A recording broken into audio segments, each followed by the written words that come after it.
اهلا وسهلا بحضراتكم. معاكم المهندس مصطفى العبساوي من الدوليه للشتلات. النهارده فيديو زراعه جديد من كفر داوود. طبعا احنا بنزرع على مسافات زراعه 7 في 7. العميل كان مخمر الجوره، وطبعا نزلنا الخدمه فيها، وكمان نزلنا الكبريت كمطهر، وبنزرع برحي بنت جوره قصاري، وهوريكم المجموع الجذري بتاعها دلوقتي. شد كده يا احمد، نزلش. طبعا ده المجموع الجذري بتاعها. طبعا دي خاليه من الامراض، ما فيهاش اي مشاكل نهائيا، فيها السوس.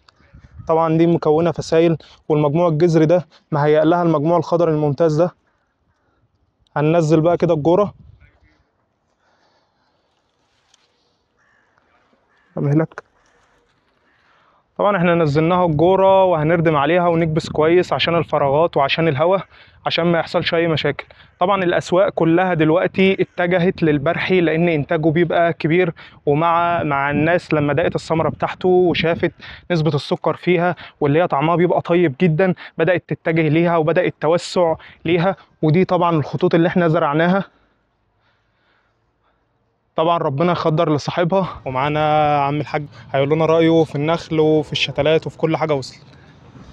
بسم الله الرحمن الرحيم يا جماعة، والله معاملة أحسن من كده ما فيش، والناس جت زرعت النخل وحاجة ممتازة. كل الناس بتشكر فيه خالص يعني، وفي معاملتهم وفي البرنامج اللي عطوه لنا، وربنا يبشرنا بخير إن شاء الله. ربنا يخليك، ربنا يديك خيرها باذن الله. لو عايز يقول حاجه هو قال الحاج ناس هيقول الاول. محترمة والتعامل مية مية بصراحة، والشتلة بسم الله ما شاء الله عليها، بنت جورة حاجة محترمة بسم الله ما شاء الله. ربنا يزيدك هندسه ربنا ويقدر لكم يا رب ويوسع يا رب، عليكم يا رب الله يخليك يا ويكرمكم حبيبي. خيرها يا رب. تسلم هندسة، الله يبارك ربنا فيك. يجزيكم يا رب. الله يخليك. طبعا للتواصل تواصلوا معانا على رسائل الصفحه والارقام الموضحه. طول ما انت مع الدوليه ازرع وانت مطمن.